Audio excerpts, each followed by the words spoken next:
Welcome to the Everybody Eats podcast. I'm your host, Blake Greenawalt. Have you ever shaken the hand of the farmer that feeds you? Our mission is to explore and share local food systems and show how food sovereign communities are established across the country. Join us as we speak with entrepreneurs, farm founders, innovators, and educators as we learn about their paths forward.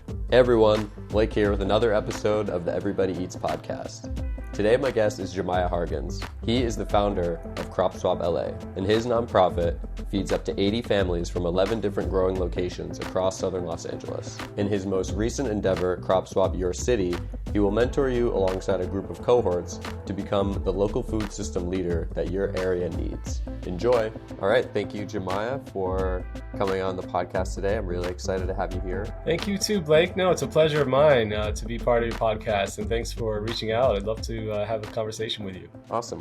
So to begin, I kind of want to talk about how we got first introduced. It's back when I was living in Los Angeles. COVID hits. I start to grow my own food at home, and I'm looking for other organizations that are doing the same thing. And I came across CropSwapLA, and it just kind of blew me away with what you guys were doing even then.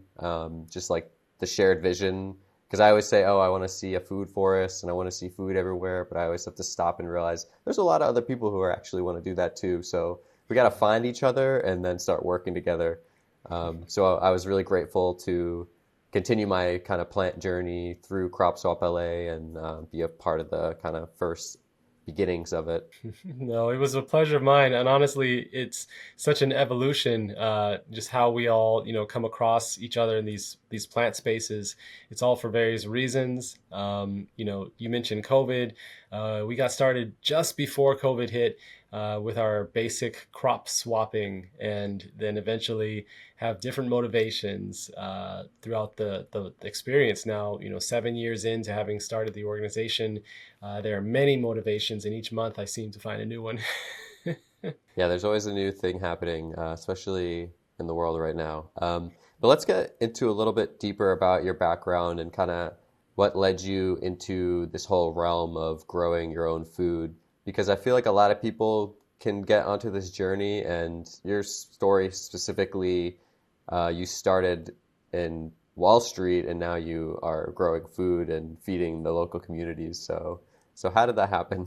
Yeah, back in 2007, I was a trader on Wall Street and trading stocks, bonds, futures, mutual funds, and things like that. I was living in Chicago, and honestly, the personality of the weather and personality of the culture of doing that kind of work, it led me away from an office setting, led me away from that kind of life, having multiple screens, and just kind of living and working for money's sake. Instead, I would find myself on the weekends going to community gardens and spending time with people who cared about plants and kids, cared about nature, cared about connecting with immigrant families. And I really enjoyed that time during my experience in Chicago. So I decided to, sell everything I owned and move to Brazil at the time. Found a nonprofit that grew food a little bit and had some exposure to the city. And I worked with them for, about 6 months before returning to the country and getting into graduate school. I did public policy and really understood, diplomacy and, politics and things like that. So my career in Wall Street led me to be a headhunter and a recruiter, both for nonprofits and schools. But ultimately, I really wanted to be closer to the plants. And my motivation really started with my first daughter being born. She's 7 years old now. And I just had this vision in my mind that one day the food system might be delicate and I might not have money to pay for any price that is being asked at these grocery stores, that maybe I should do something to prepare for the worst.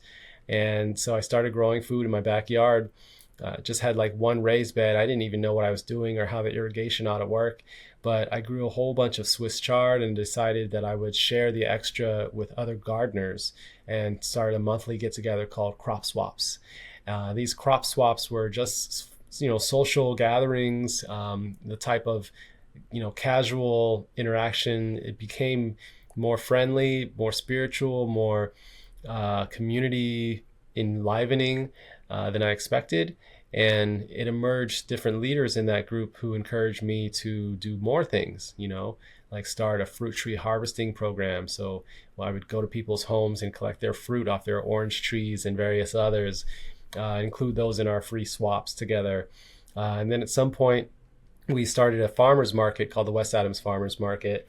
And then, of course, COVID came right around then and had us shut it down.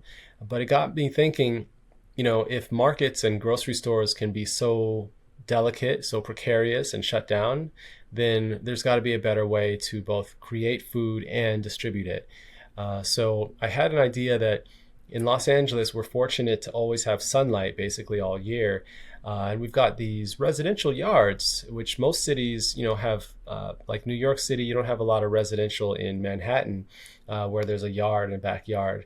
So LA is unique that way with that combination. And I envision having streets where people had food growing in their front yard and a team of farmers who would maintain it and keep it going. And then eventually it evolved into a CSA delivery system. So I had applied for a small grant. I got second place in a competition for $50,000 to try this idea. And at the time, there was a math teacher at my wife's school who was thinking about transitioning, and he heard my idea, loved it, and volunteered his yard to be first. So that is now our first micro farm, is what we call it. I paired up with a mentor of mine to design it. He does landscaping named Mike Garcia, and basically told me how to, create a rain capturing reservoir that would irrigate the crops and recirculate that water, the extra, every time it needed to irrigate. So it's, pretty innovative system using a hill and the downward motion of gravity to recapture the extra water. Therefore, his water bill ends up being like $14 a month, yet he's growing food for, I believe, 11 families there. So after that first example, we got a lot of press, everything from Time Magazine, LA Times, and so forth. They all loved this idea of micro farming on front yards, that I convinced another neighbor to pay for her installation. And that became our second microfarm, LaSalle Microfarm. And then the third one came after all that press. There was a great politician named Sidney Kamlager Dove, who found $4 million for our nonprofit to start off. And that was transferred to create our third microfarm and our operations.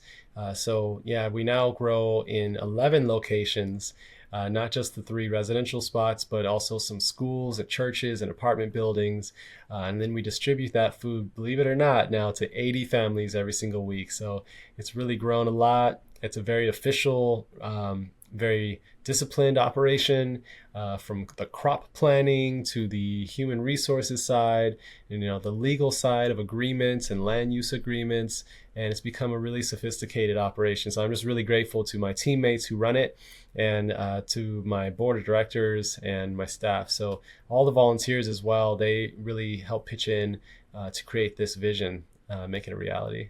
When I first got to start tearing out the grass at the first micro farm, that was a lot of hard work, but I knew that what you were building was going to be worth it. And if more people could do this, and you could show that, oh, look, you don't have to waste water on a lawn, you can actually grow food and feed your community. So that was amazing to me. And additionally, how you were able to solve the water issue is like, okay, this is obviously the perfect solution. Why are we not doing this more? You have unlimited sunshine almost. Water is an issue, but you solved it. So hats off to you and the team. And how do you look forward into scaling it? Do you have really large goals of scaling? Do you want to go to other cities, or what are the conversations around the scaling? Yeah, for other cities, I find it effective to encourage leaders who live there already to do what they can with the resources they can find.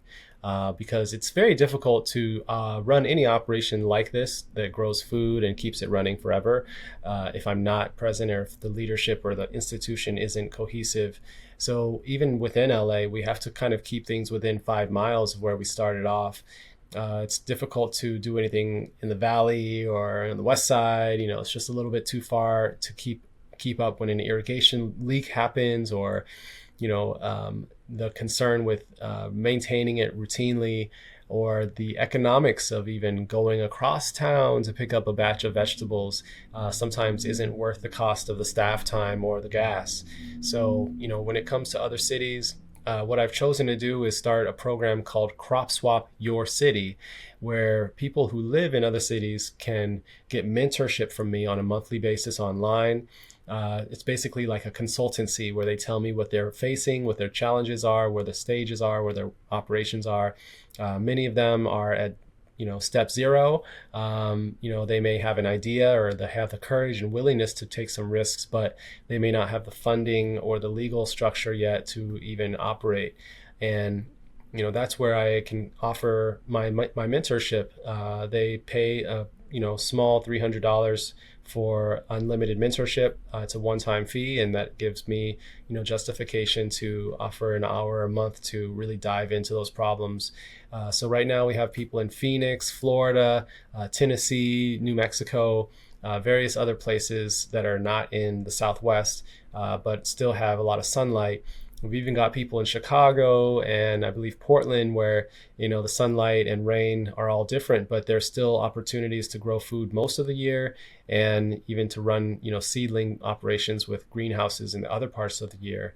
So, we can be really creative. And that's where the movement really expands itself, because my own time, energy, and opportunity in LA is a limited resource. Same with, my teammates and all of what we do here. But if we can expand beyond our borders, beyond ourselves, by suggesting and helping others to do the leadership where they are, then it becomes a movement, and people decide, there's no need to stay latched on to antiquated grocery store lifestyles. Instead, the opportunity is within them, and with some leverage, some experience now, 7 years, we hope to see many more crop swaps open up. Amazing. Yeah, I think I need to start one here in Buffalo, actually. But I'm actually not working directly with, but he was my first guest. His name's Elias Martinez. He's kind of in the similar realm of this, so maybe I should actually tell him to reach out to you. He was like a microgreens grower first, but now he actually is doing like an indoor community garden type thing because we can only grow 6 months out of the year here. And he also just got a new space where he has access to a larger outdoor area and then an even larger plot outside. So that's about 2 to 5 minutes from me. So I'm really excited for the growing season because he is like, yeah, you can come and grow whatever here, because I just have a small raised bed in my front lawn, but I really want to grow more. And that's usually what always happens. I run out of space or I can't use all my space. So having these other areas is amazing. That's amazing. I love it. Yeah, I'd love to speak with Elias and see if he needs any suggestions. But yeah, that's a great opportunity. You mentioned some challenges. What are sort of the biggest challenges that you face today? Yeah, at CropSwapLA and in this moment, the challenge is meeting the economics that are necessary for running it in an expensive city. And I don't mean just the business insurance and like registrations and car insurance for our truck. I don't mean just those bills. I mean actually paying staff what is necessary for them to have full-time, part-time jobs and pay their rents in a city where, we just had those fires and rent has doubled around the city of Los Angeles. Landlords have kind of gone crazy with that. So those who were thinking about buying homes, that's almost out of the question now. And certainly now, the pressure comes back to their employers where they need raises or, need to really justify the rate of pay in order for them to stay living in a very expensive city. This operation, if you transplanted it to somewhere like, say, like Indianapolis or Phoenix, it's just a cheaper place to live and simpler to operate. Then it's still the same project, same program, creating jobs, creating food and distributing it equitably. But the people running it have to can afford to earn less money because they're living in a cheaper place. But Los Angeles is right up with New York City. It's now, I believe the first or second highest expensive city in the whole country. And so as we, our nonprofit, we have to fundraise extra, or we have to do extra programs. And so, that creates a bit of a burnout. It creates a bit of a distraction and, scatterbrained approach to everything when we've got to, add tours to our work for the money. We've got to add, workshops on. We can't afford not to, for instance. And so like that is the nature of doing, running a very innovative nonprofit in an expensive city. And all the while having to do it with high quality and being the first ones out here. I think there's a lot of pressure when, there hasn't been a nonprofit or a group doing this necessarily, that integrates the growing of the food, the landscaping innovation, the, projects with schools and churches. All of that is new under one roof. And therefore, we believe that if we do it well, others will follow us. But if we do it poorly, others will lose inspiration and this mission may lose itself. So all of that creates additional pressure that's beyond just, I hope these plants grow, or, I hope my staff are happy, all of these things that we focus on. So, it's very challenging. It's challenging as a leader. I work on various topics of things, all the way up from like board legal issues down to, talking with a neighbor about our fertilizer smells, everything in between, marketing, social media, like all of these pieces have to be done nowadays to a degree that is at least seemingly professional and seemingly seamless.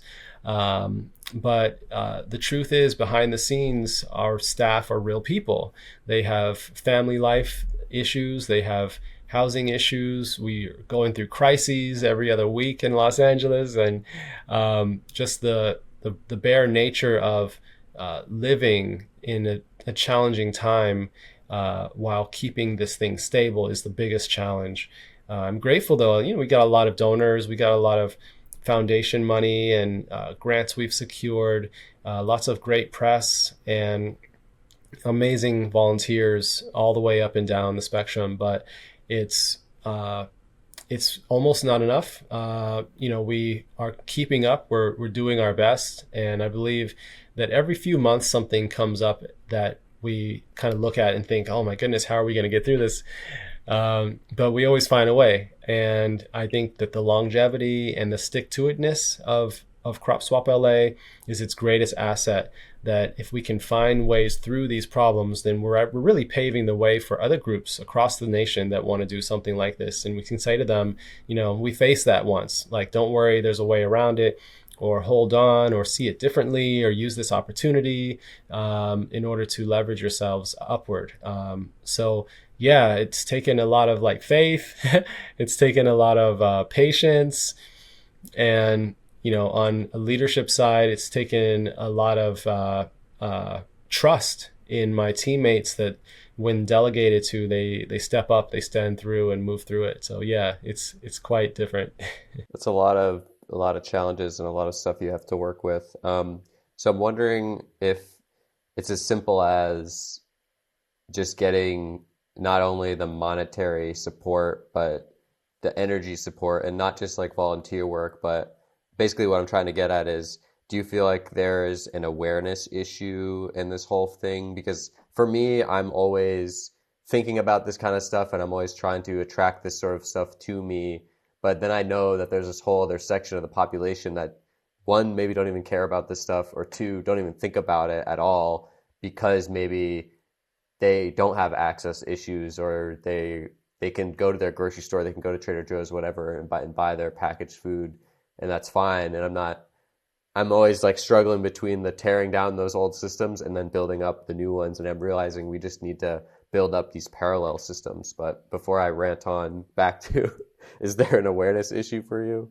It's a great question, though, Blake. I think there is an awareness issue. I think that people are slightly aware of the concerns around food right now. There are pockets of people who follow that topic, but the majority of folks, I think, are unaware of first of all, how important healthy food is to their bodies and their lifestyles, like how it translates to economics directly, how it translates to happiness and longevity and fertility. Um, People are unaware of that connection. I think about half the population, but then I think there's half the population who thinks they're doing it fine. And like you said, they may have access and money and be buying organic food, but still unaware that, for instance, some of these grocery stores sell organic fruit that has been sprayed with wax or plastics that are harmful, carcinogenic. So the food may arrive organically grown to the grocery store, and then something may be done to it that is harmful. There's also chlorine being sprayed on lettuces, and that water that sprays from these grocery stores to keep things crispy and wet looking. But people buy it thinking this is the best I can do. And it's almost like a flex, like they've worked so hard and gotten so high of income that they can afford the best food, but then there's still some kind of trick or some kind of evil being done to the food that is harmful. So we just have to also the awareness between the connections between different industries. So there's no island anymore. Like the grocery food production system is intricately connected to the healthcare system. And there are corporations that have huge stakes of ownership in both at the same time. So they may be interested in selling you the most expensive food, but they also may be interested in seeing you get sick. And so that is the part where, when you begin connecting industries and connecting the dots, people start claiming that it's conspiracy theory, actions, or that you're overreacting, and they write off that idea that anything could be interconnected. But it is all connected. Like what happens in the air, what happens in our water, what politicians and the media choose to talk about and not. All of these affect our body. So, at some point, people do open up and wake up and say, okay, I can't even figure out the matrix of deceit. Like, I can't even understand how bad it is. So I think the best thing to focus my energy on is just creating my own food, having my own water, and creating my own jobs, and, nurturing a community of my own around me in my neighborhood. And that's where I think people are going to start getting. I think, on the higher level, like politics on our federal level, having new economic sanctions and different economic challenges between, say, Canada, Mexico, China, and other places where we get a lot of our food. These tariffs are going to translate directly down to us. I think, some folks on listening here have taken economics courses, and, both tariffs, which are basically a tax on importing the food, is translated down to the consumer level. So it's thought to make the seller, say Canada, to wag our finger at them and make them pay for it. But in reality, the producers and transporters and everything else makes us pay for it. And similarly, on the other end, when we grow our own food and it's subsidized, like corn and soy are, those subsidies are intended to make the food cheaper on a consumer level down on our end, but it doesn't. The producers absorb that subsidy as profit or revenue, and they translate the same price or even higher down to us. So that's just gobbled up, and it's totally at their discretion to do that. So when we hear about these things, first of all, most people don't know economics, and it's not their fault. I had to go to graduate school to understand it, and it was very complicated. And I struggled and cried through those courses because, like, I worked hard to understand these charts and different effects of what happens on price and demand and things like that. But other people, who do understand it can clearly see that, what happens on one side of the continent affects the other side. And there's no conspiracy theory anymore. It's just a conspiracy conspiring to do something, or aligning resources in a system that affects those down here.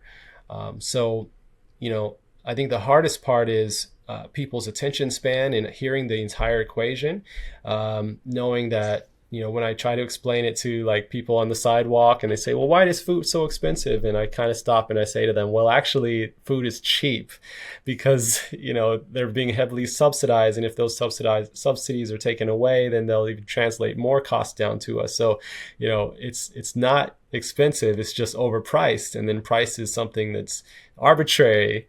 So, and then I get into the monetary system, and it's like their attention span is all gone because they may not want to hear about, these wealthy families that run our Federal Reserve.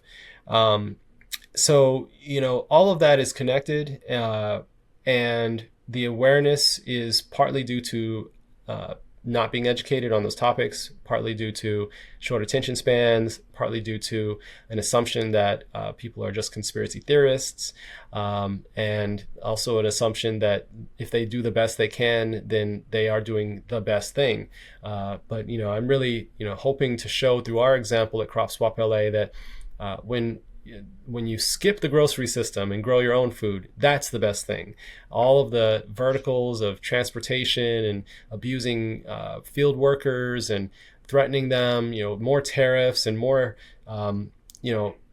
kicking immigrants out of our country, like all of that, it affects us down here. And we can choose to skip that whole system by just creating our own food wealth. Where you have your own broccoli, your own tomatoes, where you sell your extras to your neighbors and they give you extra oranges off their trees. It was grown there. No one was harmed. No plastics were used. No water was stolen to grow it. Like all of these pieces come into play that help to build awareness. You kind of touched on everything there. Everything's connected. It's true. String theory, entanglement. So there, it's proven.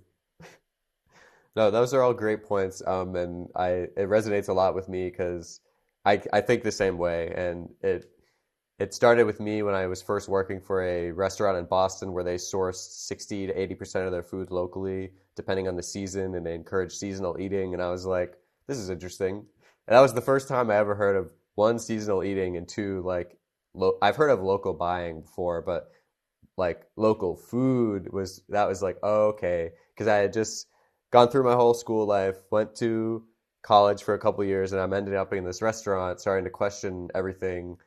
And it just led me down this path of like seeing how broken the food system is with factory farming and like how we feed cows like corn and then they get sick, so we give them antibiotics and then we get antibiotic resistant stuff. So it's just all this craziness, and that stuff may not even be good for us anyways. Like you should be eating grass-fed meat, and then there's all these people saying don't eat meat at all, it's terrible. There's just so much information that I feel like some people, even for me, I'm just like, what are we supposed to do? I think you said the solution is just grow your own food, so that's why we're here. Well, that's true. And I think the environment affects a lot of things. You mentioned something so important. Cows eating corn, right? Let's just imagine for a second, we're looking at a group of cows and there's corn that's grown 8 feet tall. They can't reach the corn because they're not really intended to be eating corn. They are intended to be eating grass. I never thought about it like that. I just knew that wasn't their diet. Even more so, pigs eating corn, they can't reach it. Or numerous things in the grocery store. I believe 80% of everything in the grocery store has corn or soy in it.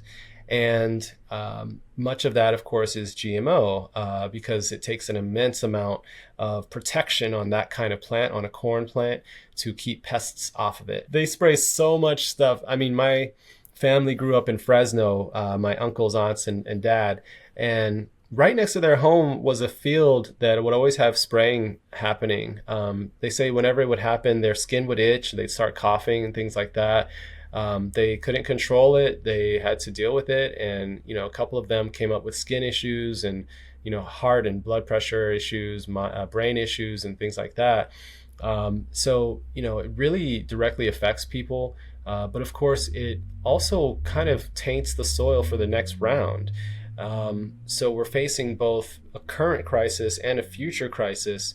Lots of those pesticides, folks may or may not know who are listening, they came directly from the gas chambers in Nazi Germany. When all of that wrapped up, they had to do something with it, and they sold it to the farmers industries over here.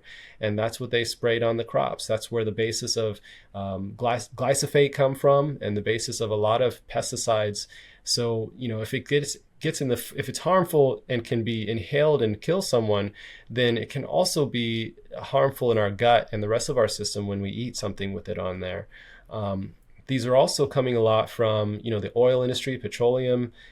So we don't really, the reason the insects don't want it is because the insects are smart. So, and then we get to the food afterwards, and we're kind of tricked into it being bright and beautiful in a grocery store. We're tricked into it being affordable, maybe, and then we eat it thinking we did our best. But no, truly, it's not our best. I also want to put some responsibility on ourselves. We've converted a lot from the lifestyle where we would wake up and be at home and care for our home and family while growing food, building something, maintaining something, and that's how we spent our day. Instead, now we spend our day doing something for someone else. We go to a job, we drive across town, drop our kids off at schools. They don't do any work here for this house. Instead, they're doing learning for some other future somewhere else. Instead, our wives, our husbands, they drive off to work for their bosses and scramble home to try to care for, something that's burning at this house. So, instead of living that lifestyle, we've moved away from it. But I really see us having to move back toward it soon. Feeling a feeling of abandonment and betrayal, frankly. When we think about the grocery stores, think about politicians, I think about, the medical industry, and I feel betrayed by, their fake promises of doing their best or giving us what we need. And sometimes we're even forced into participation. That's the worst for me when, even right now, it's mandatory that everyone in the United States has medical care, medical coverage of some type, which means you're paying a premium onto something into the medical system. It sounded good for sure, early on, everyone's got coverage, but making it mandatory when in truth, it's not actually a healthful system. Instead, it's one that is a predatory system on people and highly exploitive. You can be in the hospital and one pill of Tylenol can cost you $1,000. So, and that might be with insurance. It might not be. It's just such a complicated thing that now everyone has to be involved. But if you wanted to just be an herbalist, for instance, and say, I'm going to build my own health up by growing all the right herbs, and I'll tell the healthcare system, no, thank you. I won't pay anything because I'm going to be healthy this way. You're not allowed to do that, and you have to pay a big fee when you do your taxes. So it's just an absurd coalescence of bad interests and bad players. I tell that story because, some of my friends who live in, Africa or Central America or the Caribbean, they hear that and they're surprised to know that it's that ridiculous. But then they're facing their own issues. If they're on an island, a lot of their food is imported. A lot of their influence politically is from bigger nations like the US. And so they face different challenges. I think we're all worldwide facing the same conundrums, the same fighting corporations, fighting old colonial systems, and feeling like the 1% are not really invested in us, but rather just themselves. So I personally feel like we're coming upon a head where people are going to say, okay, you've pushed us into a corner financially, pushed us into a corner physically, taken so much land away, we can't create our own economies. Now we have to just fight back for a while, or we have to, pull back entirely and boycott everything. I'm personally, Blake, I'm very interested in having like a year-long boycott of everything. If everyone could just buckle down for a year and say, we're not paying our mortgages with these incredible rates. We're not buying food at all. We're going to, do fasting. We're going to grow our food and share from the fruit trees. We're going to eat what's growing, even if it's grass. Really buckle down and just say, I'm not buying any clothes. I'm not buying any gas. If I need to drive, it's just not going anywhere. I'm not doing these holidays, these ridiculous, distractive holidays, and do that for a whole 12 months. If we could do that, even 3 months in, this whole system would crumble and we would be able to rebuild in a harmonious way. The goal isn't to crumble the system. The goal is to live harmoniously. And if we're, constantly chasing the dollar or trying to, maintain what isn't working, maintain or obtain what isn't working, then we'll be almost slaves to the system. So it looks like freedom. It looks like, luxury in some ways. If you've got a house, like I am fortunate to live indoors. However, it is still abusive to, cost this much to live indoors and to have to work this hard to pay that money. So, I want people to think about this effect, at least in the course of their food consumption, that really, be offended by the grocery store and the healthcare company collusion. Be offended that there aren't enough grocery stores in like South LA to, accommodate everyone. There's 20,000 people living in every square mile in Los Angeles. And sometimes those 20,000 have to work against other 20,000s for the same grocery store. Sometimes grandmas have to take the train or the bus with that little cart, and it's like, so during rush hour to carry just a few bags home. Now there are bag limitations on the bus in LA. You can't bring on more than 2 bags. So poor grandma's got to go 3 times a week if she wants to stay fed. It's absurdity. So really we just have to say to ourselves, no more of this ridiculousness.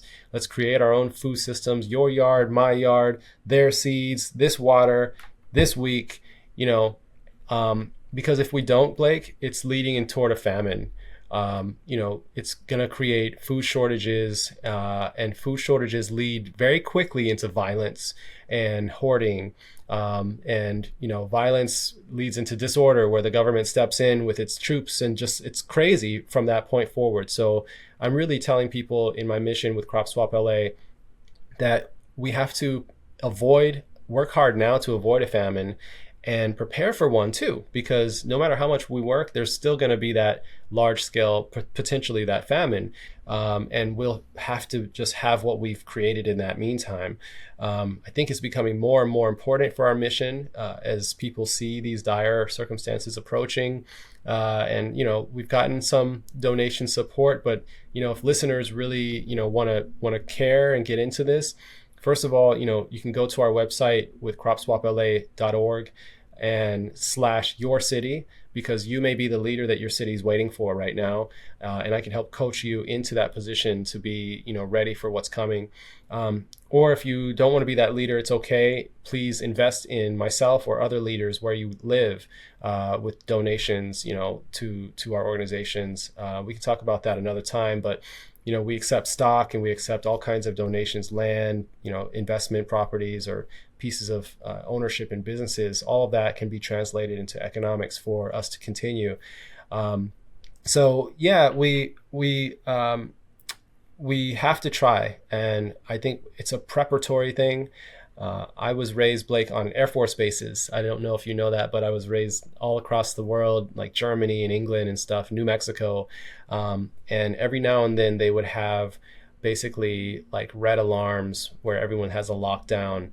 Every body has, like, every troop has an AK-47 all of a sudden. Like my dad, he was an engineer and suddenly he had an AK-47 with him all the time.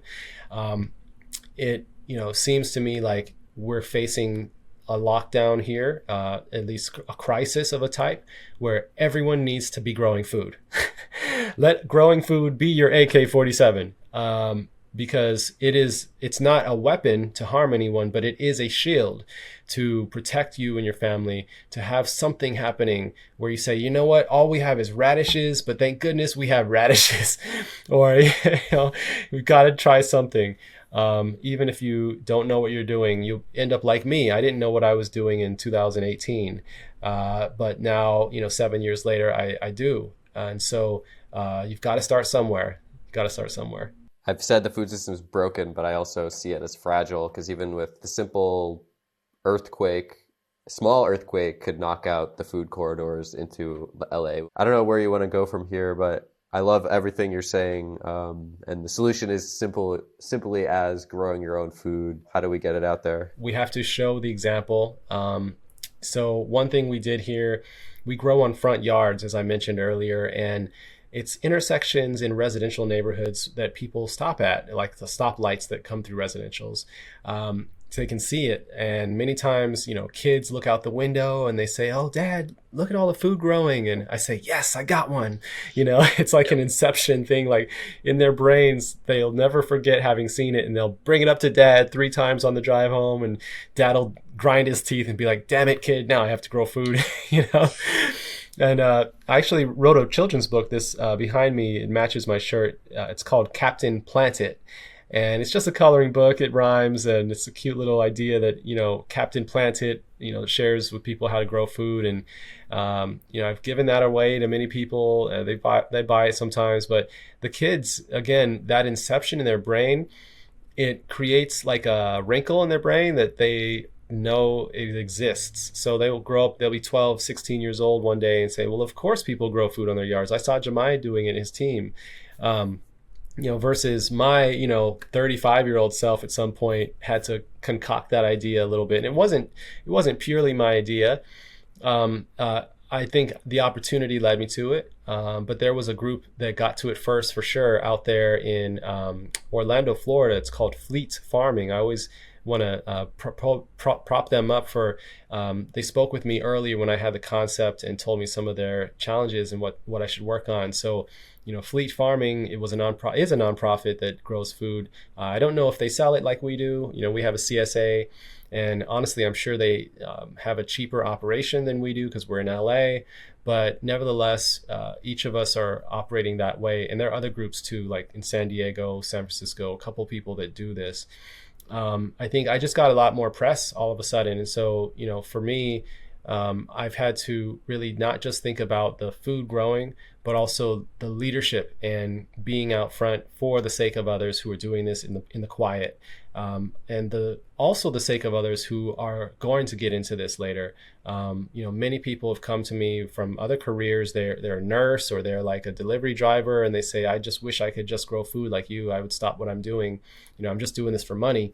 And I am always encouraged by that, just because I know that when the economics do finally figure themselves out, say that we do get enough donors or we do get enough grants or we are earning enough from our food, then at that point, there will be a rush to this kind of work. Right now, the economics are a little tricky. Like we sell our food to people who live within a mile, but we prioritize the membership to people who are paying with EBT, or people who have multiple kids, a disability, they're veterans, they're elderly or caring for someone who's elderly or sick. All these different categories, we're able to prioritize them because there's a wait list for our food. But that doesn't mean that we can raise the price higher on the food necessarily. It just means there's a lot more people that need it. Because if we raise the price to the real amount of the food costs, then each bag wouldn't be $20. It would be like $400 to cover all the expenses. And people would say that's ridiculous and we'd never do it. And so, instead of doing it that way, like I had alluded to, we supplement and kind of complement the food from other activities we do, installations that we build for people and walk away from. And our new innovation recently isn't just micro farms that have rainwater capturing and solar power. It's also smaller nano farms that are simple gardens. Like they may just have a drip irrigation system, but we've monocropped it all to be just one thing, like carrots or corn or beets.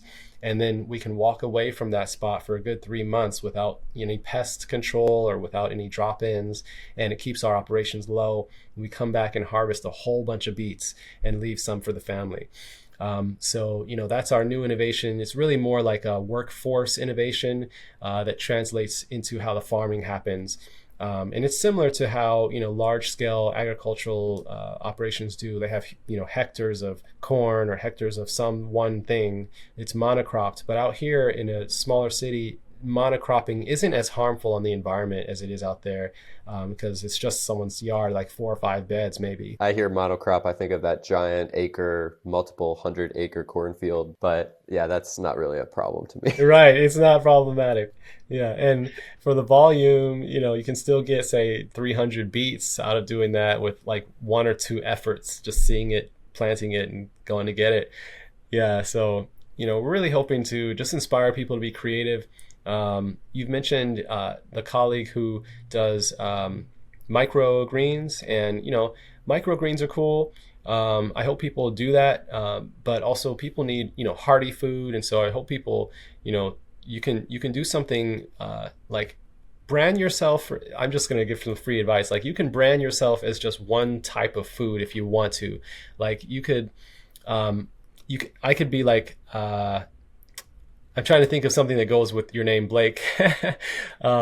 Blake's Greens. That's pretty cool. Blake's Greens. Blake's green beans. Yeah, Blake's green beans. Yeah, and you'd be like, I only grow green beans. Don't talk to me about anything else. I only grow green beans. And they're the best. You never had anything better. And then 30 years later, you're still only growing. Don't talk to me about anything but green beans.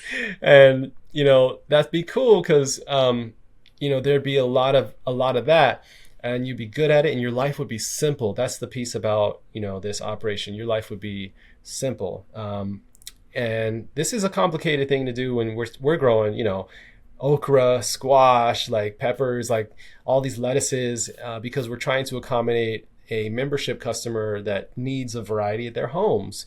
But if 10 of us were to get together in LA, and 10 of you in Buffalo, and say, it's just green beans for Blake, it's just Tara's turnips, it's just Jason's something jackalope, I don't know, people will grow. And all 10 of you say, I just grow this one thing, and then there can be an aggregation, then I think that's a meaningful, oh goodness, there's someone at the door. I can't answer. And that's the thing, like having micro farms, a lot of times we get visits just directly. It's very exciting. You have one in your lawn, right? Yeah, I do. Right outside. 25 families can get food every week from this one location. And at other places, it's somewhere like 8 or 11. Then the nano farms kick in, and that number goes all the way up to 80 as a total. So, when we do aggregate land, we get creative about land. It could be church property or apartment building, new or old. Then we realize that there's tons of acreage available to be doing this. So some farmers have said, like, the issue is land availability, and I get it, but you're just not being creative enough, honestly, because you can create, land use agreements with the homeowners or landowners that supplement your needs and also create an opportunity. As long as you have water on the property and some kind of electricity usually, then you can have automated irrigation that either recaptures or not. If you're in a wet environment, you can get creative about that too. But yeah, truly the opportunity is right at our fingertips. Well, we completely went off script a little bit, but honestly, I kind of liked it because you kind of wove everything together. We did have the other topics of air and water quality and then food costs, but I feel like you touched on food costs enough. But do you want to say anything about air and water quality? Yeah, in LA, the recent fires, Palisades, and in this area called Altadena, and there's other areas as well, we have learned that those fires have created water and air pollution. The air pollution is more temporary. It's more like, it's kind of calmed down, I believe, since we've had some rain. But now the water is likely toxified, and I'm concerned that city leadership is not being forthright about how bad that is. The public utilities here are private entities that have stock owners and shareholders, and they have an incentive to stay quiet about how bad the water could be. This, leaches into tap water, it leaches into the oceans, it runs off and affects our sewage systems. And that directly comes into our bodies when we drink it. These filters we have in our homes, they're not really filters. These are like carbon pellets that stop big pieces of stones if they were coming through the tap water. It's not really a filter.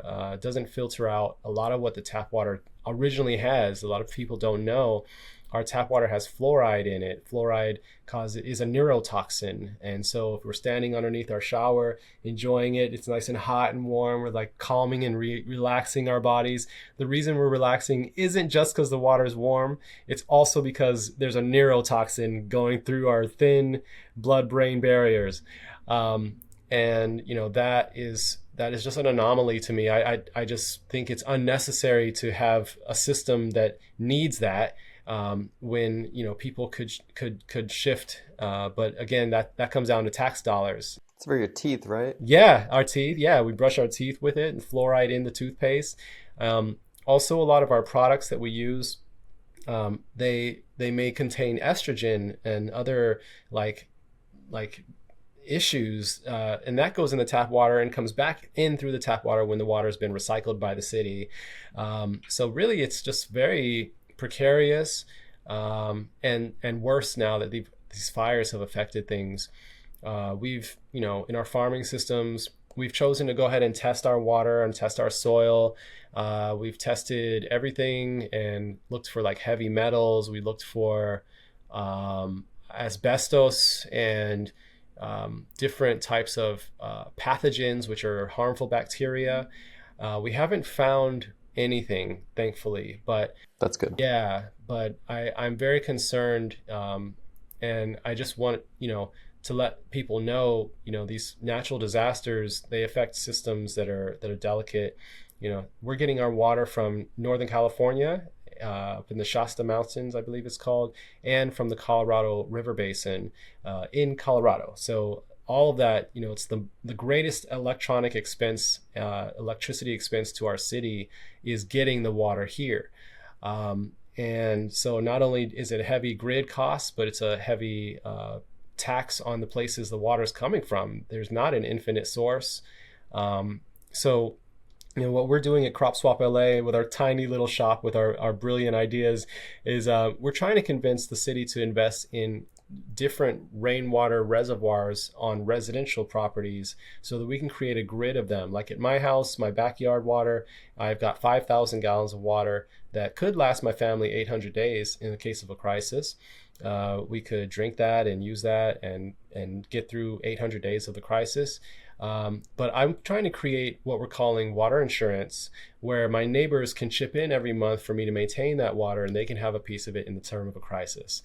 And that's one way to economically incentivize on property on-site storage underground, so that homeowners have a reason to do that.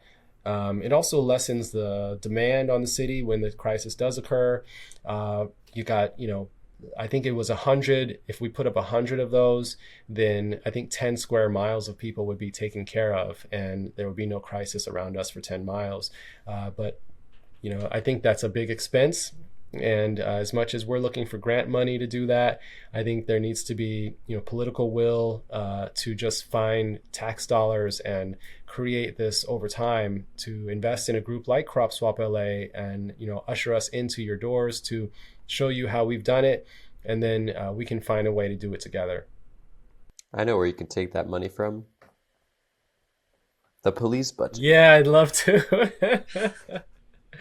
Which only keeps going up. It is ironic. I just haven't connected this before, but we would do the police a lot of favor if we would take some of their budget to create water reservoirs. It would save crises in the future when people fight over the water that does exist. Do you have another small or big step listeners can do to contribute or just start their path or continue their path? Yeah, I think the smallest, most important step is to, when you finish this podcast, when you finish listening to it, the next thing you should do is go get some soil and some plants and plant something somewhere on your property. Even if you just have a balcony, even if you don't have a balcony and you have a windowsill, you can grow green beans on your windowsill. But you'll be learning the process, you'll be investing in this, and your family members will be observing that process too. So please immediately think about, what can I do to grow food, any type of food, here where I live right now? Because the sooner your education begins on this process, the better off your family will be when shit hits the fan. So start soon. But if you want some training, I do have in-person workshops here in Los Angeles, usually every quarter, maybe every month soon, because I see the need to be teaching more often. I also will coach you, again, the Crop Swap Your City initiative, where you can be the leader where you live, get advice from me on how you can find the right grants, the right support, mentorship, and leadership around your town to build something like what we've started here in CropSwap.